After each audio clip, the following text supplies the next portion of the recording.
قرآن کریم کی جو تلاوت ہے بآواز بلند کرنی چاہیے یا آہستہ آواز کے اندر یا منہ کے اندر کرنی؟ نہیں، ہر طرح کر سکتے ہیں آپ، آہستہ کریں، اونچی، جس طرح مزہ آئے، دل پر اثر کرے، صرف یہ کہ کسی کو ڈسٹرب نہ کریں، کوئی سویا ہوا اس کے پاس اونچی نہ آواز سے پڑھیں، اس کی نیند نہ خراب ہو۔ اللہ کے رسول تو گھر میں آتے تھے، دیکھتے تھے نا کہ اگر کوئی جاگتا ہے یا نہیں جاگتا، اتنی آہستہ آواز سے السلام علیکم کہتے تھے کہ کوئی جاگتا ہو تو سن لے، نہیں جاگتا تو کوئی پریشان نہ ہو۔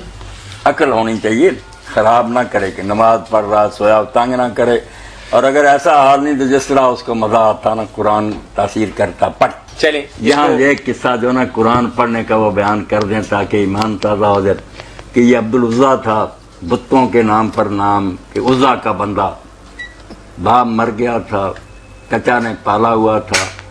جب اللہ کے رسول نے دین اسلام کی دعوت دی کہ اس کو بات اچھی لگی، اس نے فیصلہ کر لیا کہ اسلام قبول کرنا ہے، مگر اس لیے کہ میں چچا کے زیر سرپرستی ہوں، یہ اسلام لے آئے تو ٹھیک ہوگا، مگر چچا اسلام نہیں لایا۔ بہت دیر سوچنے کے بعد اس نے کہا کہ چچا میں نے بہت انتظار کیا مگر آپ اسلام نہیں لائے، اب میں کتنی دیر انتظار کروں، میں مسلمان ہو گیا۔ اس ظالم نے سب چیز چھین لی جو دی تھی، حتیٰ کہ جسم کے کپڑے بھی اتروا لی، بالکل ننگا کر دیا۔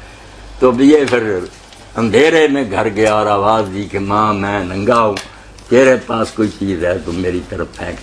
تو ایک کملی تھی اس کے پاس چادر، وہ اس نے پھینکی، اس نے پھاڑ کر دو حصے کیے، ایک تہ بند بنایا، ایک اوپر اوڑھ لیا اور مدینہ شریف کو چل پڑا۔ وہاں جا کر فجر کی نماز سے پہلے دروازے کے ساتھ لگ کر بیٹھ گیا۔ اللہ کے رسول جب آئے تو آپ نے پوچھا کون ہے تو انہوں نے کہا میں عبدالعزیٰ، اپنی بات سنائی۔ آپ نے فرمایا تو عبداللہ نہیں، اب عبدالعزیٰ نہیں، وہ عبداللہ ہے، اللہ کا بندہ، اور نام پھر اس کا ذوالبجادین مشہور ہو گیا، دو چادروں والا۔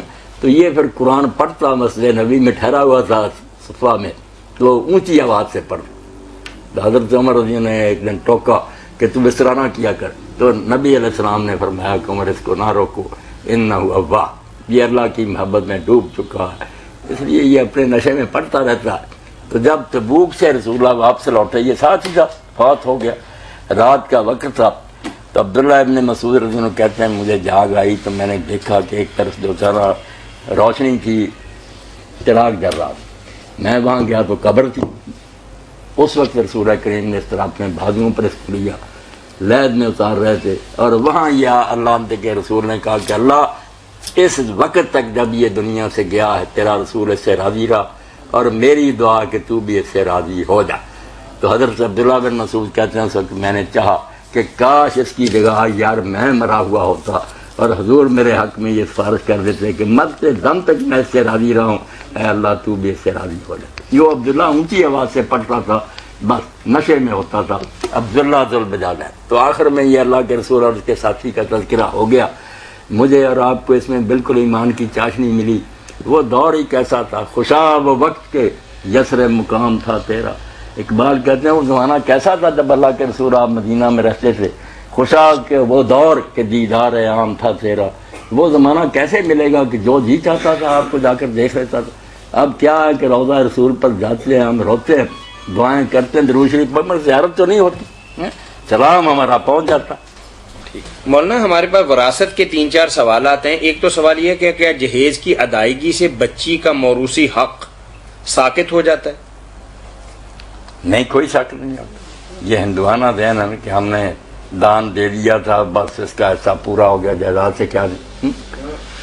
ان بچوں سے پوچھنا چاہیے کہ آپ جو بیوی لائے ہیں، بہو، یہ مفت میں آ گئی ہے، اس پر کتنا خرچ ہوا؟ چلو آپ پر بھی خرچ ہو چکا، آپ کا بھی حصہ ختم ہے، ماننے پر بچے یہ ان کی بچیاں ویسے ہی آ گئی ہیں، بیویاں، ان پر بھی لاکھوں خرچ ہوا۔ ٹھیک ہے، مولانا نے بہت خوبصورت بات بتائی کہ جو ہماری مشرقی روایات کے اندر آج کل یہ سمجھا جاتا ہے کہ چونکہ بیٹیاں اور بہنیں جب گھر سے اٹھائی جاتی ہیں تو ان پر جہیز کی مد کے اندر بہت روپیہ خرچ ہوتا ہے، اس لیے ان کا وراثت کے اندر اگر حصہ نہ بھی دیا جائے تو کوئی حرج والی بات نہیں، بالکل گناہ، چونکہ وراثت ہی میں سے ایک طرح سے ہم نے یہ خرچہ کیا ہے۔ لیکن مولانا فرما رہے ہیں کہ دین اسلام کی روشنی کے اندر سراسر یہ ظلم اور زیادتی والی بات ہے، اور اس کی کوئی قانونی اور اسلامی اور شرعی حیثیت نہیں۔ ان کا حق اسی طرح برقرار۔ کیا لڑکی اپنا حصہ بھائیوں اور والدین کے لیے چھوڑ سکتی ہے یا معاف کر سکتی ہے؟ کوئی یہ بھی سوال کرے نا کہ کوئی بھائی اپنا حصہ بہنوں کے لیے چھوڑ سکتے ہیں؟ جی السلام علیکم۔ کوئی بھی نہیں کرتا۔ جی السلام علیکم. بیچاری انڈر پریشر ہیں, ان کے بارے میں پوچھتے ہیں وہ چھوڑ دیں, چھوڑنا ہی ہے غریب نہیں, وہ کیا کریں, اگر نہیں چھوڑیں گی ملنا چھوڑ دیتے ہیں بس. وہ بھی آگے بات آئے گی مولانا, وہ بھی کیا فائدہ یہ پوچھنے کا, بے ایمانی کی نیت ہے, ورنہ پوچھیں کہ بھائی بھی چھوڑ دیں نا کئی وقت, ہم امیر ہیں یار بہنوں کو غریبی نہیں دیتے. ٹھیک ہے, یعنی بہنیں اور بیٹیاں قطعی طور پر والدین کی طرف سے ملنے والا حصہ جو ہے وہ چونکہ اللہ اور اس کے نبی صلی اللہ علیہ وسلم نے مقرر کیا, شریعت کے اندر ہے, اس کو چھوڑنا. یہاں یہ قانون لاگو ہونا چاہیے جو مہر کے بارے میں, کہ اگر کسی عورت نے مہر معاف کر دیا کہ میں نے چھوڑا, میں نے نہیں رہا, مگر پھر کسی وقت زندگی میں اس نے کہہ دیا میں نے لینا, تو دینا پڑے گا. وہ معافی پہلی جو خط پتہ چل گیا کہ وہ اس نے سمجھ نہیں کام دیا, یہی یہاں ہے کہ اگر بچی نے معاف کر دیا, یہ کوئی معاف کرنا نہیں, اس کے حوالے کریں, مالک بنے, کو 10 سال وہ آمدنی کھائے, پھر بھائی کو واپس کرے نا تو بالکل سمجھیں گے واپس کر دیں. تو نہیں ہوتا مولانا, دینا جلانا نہیں, واپس ہبا کرے, ہبا کیا ان کا حق ان کو دیں, پھر وہ خوشی سے دے دیں گے تو بسم اللہ. ٹھیک ہے, ٹھیک. کیوں ظاہر نہیں ہے, اس کو کہتے ہیں دینا, جب دیا کوئی نہیں, کیا اس نے دینا اور کیا نہیں دینا. حق مہر کی بھی بات آپ نے مولانا بتائی, ہمارے سوال کے اندر بھی یہ بات ہے, کیا بیوی حق مہر شوہر کو واپس کر سکتی ہے؟ کر سکتی ہے, مگر جو قرآن و حدیث میں یہ بھی آیا کہ مہر جو ہے نا خاوند جو مقرر ہے اس سے زیادہ بھی دے سکتا ہے. یہ نہیں سوال کسی نے کرا, میں دوسرا جو بھی ساتھی بیان کر رہا ہوں, یہ بھی آتا ہے کہ جو مقرر ہوا تھا اس نے کہا کوئی نہیں 1000 مقرر ہوا تھا, میں 10,000 دیتا ہوں, اور اللہ کہتا بھی یہ ورا تنسب الفضل بہنا, اور نیچے کی طرف کیوں آتے ہو کہ معاف کرو, اللہ نے تجھ کو سربراہ جو بنایا, اس کا حق ہے کہ تو بڑا بن کر دکھا. یہ نہیں, بالکل خلاف شرع باتیں رائج ہیں, ان کے لیے بہانے ڈھونڈتے ہیں, دین نہیں ان کے ذہنوں میں. ٹھیک ہے جی. ہمارے یہاں بہنیں بھائیوں سے حصہ نہیں لیتی, اسے بڑائی بھی سمجھا جاتا ہے اور بھائیوں کی ناراضگی کا بھی خطرہ ہوتا ہے, حالانکہ بعض جگہ پر بہنوں کی اولاد تنگ دست بھی ہوتی ہے. نہ لینے اور دوسری طرف نہ دینے پر آپ کی کیا رائے؟ بالکل میں نے عرض کر دی کہ نہ دینا بھی جرم ہے, کھا گیا ان کا حق ظالمانہ طریقے سے. اور اگر تنگ دستی ہو نہ لینا بھی جرم ہی ہوگا, نہ لینا بھی جرم, یہ کوئی نہیں کی.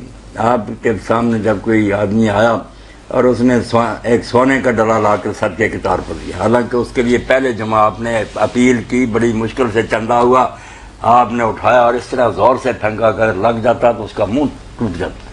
آپ نے اپنا عقل کیا کرو, اپنے بچے بھوکے مر رہے ہیں اور صدقے کرتے پھرتے, جاؤ پہلے ان کو کھلاؤ. اس لیے اسلام اس بے اصولی کا قائل نہیں ہے کہ آپ کے اپنے تو جائیں, اس کو ملے ہی کوئی نہ, اور آپ ایسی نیکیاں کرتے پھریں. اس لیے بہن کے بچے اگر غریب ہیں یا وہ خود غریب ہے کیوں چھوڑے, پھر مانگتی پھرے گی لوگوں سے, وہ ٹھیک ہے.